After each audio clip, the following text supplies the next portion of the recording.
You know the worst thing a team can do? The worst thing a team, NFL, NBA, any team, it's not get a pick, get a hiring, get movement. The worst thing, it's not getting them wrong. You can botch a draft pick. You can botch a hiring, botch a coaching, botch a GM hiring. You can botch that. Nothing like it happens. Sports happens. Everyone, you know what they say. People die every day. B. No, sometimes you pick the wrong guy every day. B. Like it happens. All these are choices. The worst thing that you can do is double down on your bad decision due to pride or due to you want to make face. Like no, Nathaniel Hackett. You kind of can tell from day one that the Nathaniel Hackett hiring wasn't a smart hiring. Of course, we thought day one that it was smart because, Nathaniel Hackett was the offensive coordinator for Green Bay. That, of course, and we know what Green Bay was with Aaron Rodgers and that offense. But there was always a question in saying, how much is Nathaniel Hackett actually calling these plays when you have Matt LaFleur calling a lot of the plays? So that was always questionable. And, of course, when you ask Aaron Rodgers about Nathaniel Hackett, he says he loves him, but he doesn't love Nathaniel Hackett as like a football player, but he's a good guy. We go fishing and stuff like that. I've said multiple times, that some people are good coordinators and some people are good coaches. Some doesn't, and there's nothing wrong with that. You see, you can tell probably by the first game. You can tell Nathaniel Hackett isn't the right pick, isn't the right choice. You can tell that. Clock management, poor play design, to questionable play calling in certain situations. I mean, you knew when you took Russell Wilson was balling that game. No, he wasn't. He was balling that drive. Then you take Russell Wilson out the game to kick a 65-yard field goal to lose a game. And all you needed was like four yards to get a first down.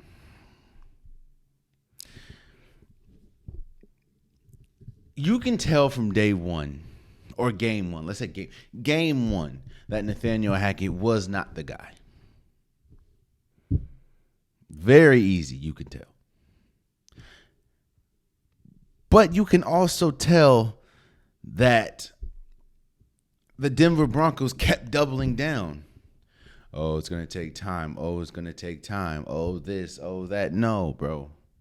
Nathaniel Hackett was not and is not the answer. And of course, they finally, because they finally fired, which is it's also funny when white coaches get fired and they actually part ways. Like in a couple weeks, probably in a couple weeks, you're gonna hear a report saying Cliff Kingsbury parted ways with the Arizona Cardinals or stepping away from the Arizona Cardinals. No, bro, you're getting fired.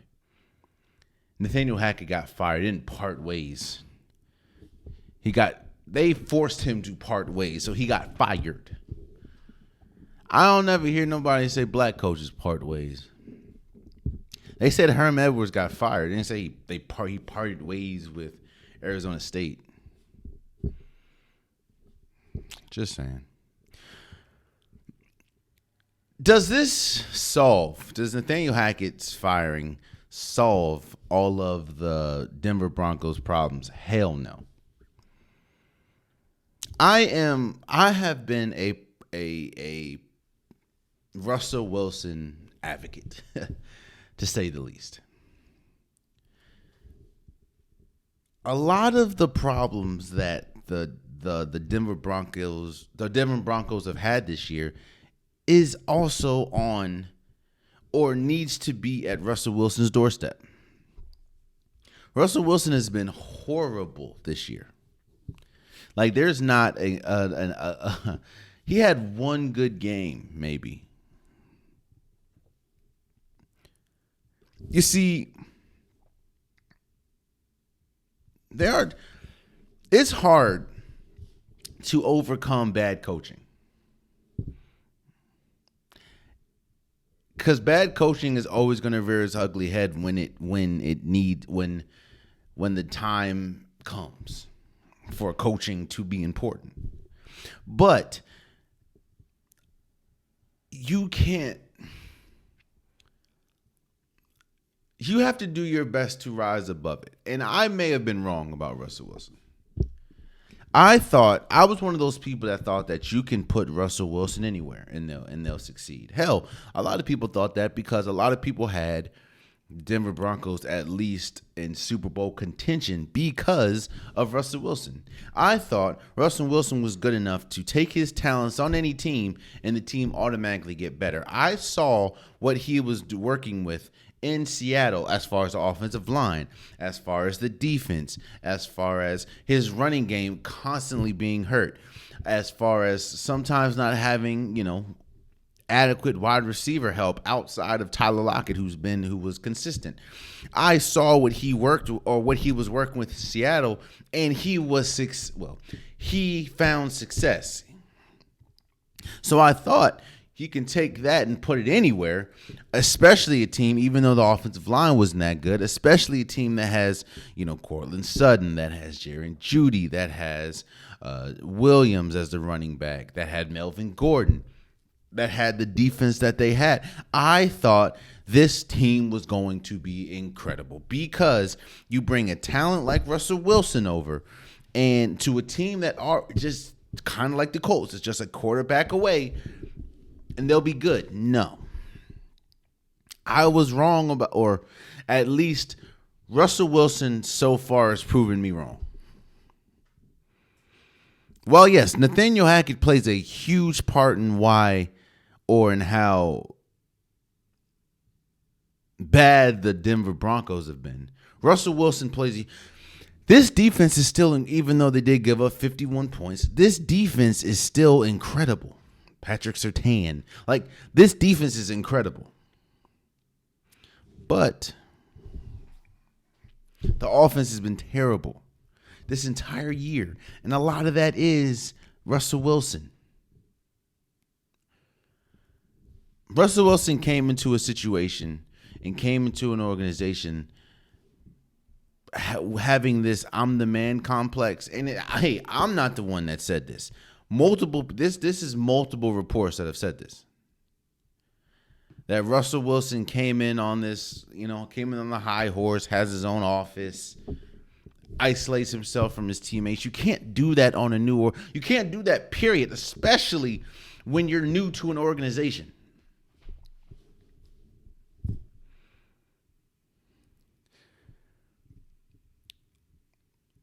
The quarterback, especially when the quarterback is making as much as Russell Wilson's making, the quarterback is always going to be the last to go.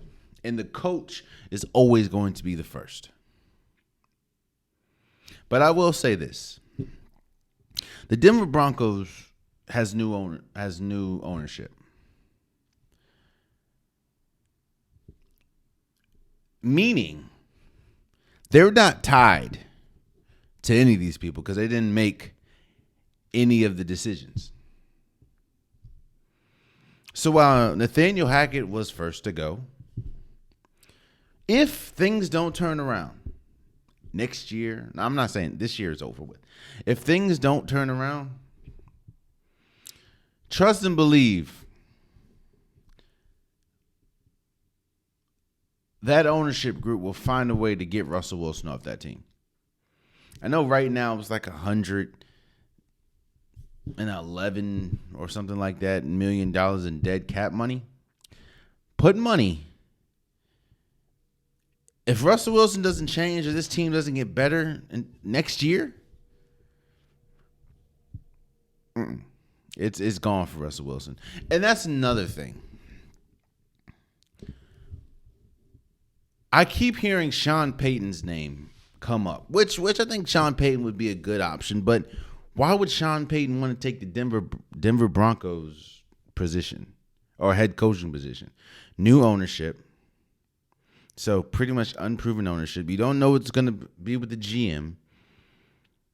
And Russell Wilson went from one of the best quarterbacks in the league to one of the worst, if not the worst starting quarterback in the league.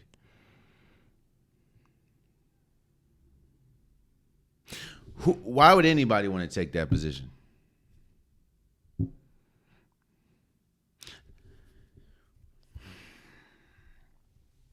I will say this, man. I think Russell Wilson can turn it around, but it has to be like this season has to be a coming to Jesus moment season. Because you can't go from week 10 of last year, in my opinion, he was a league MVP. To now, out of head coach, the Denver organization, or it seems like the fans have pretty much turned on Russell Wilson. They've been did that, but I think Nathaniel Hackett should have been fired. I'm not glad anybody gets fired, but I think it was the right decision. All I'll say is, if things don't turn around next year, I could put money Russell Wilson won't be there. They'll eat that dead cap. They'll eat that dead money. And that's just real. These teams, look, the question is, people are still questioning if Lamar Jackson is going to get paid by the Ravens. Lamar Jackson. You think? And Lamar Jackson, even though he's hurt these last 2 weeks, he had a really good season. You think the Denver Broncos care about Russell Wilson if he's producing losses? Bro, there's a stat that's saying, like, if they would have scored 19 points, they would be like top 3 in the AFC record wise. I think it would be like what? The Bills, the Chiefs, the Broncos.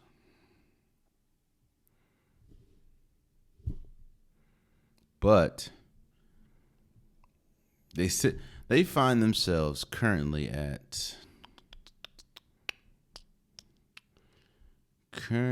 sitting at 4-11.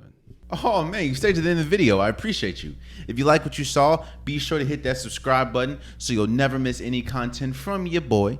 You can also go back and watch past episodes, past clips, and don't forget that the Unpopular Podcast, new episodes drop every Wednesday and Saturday.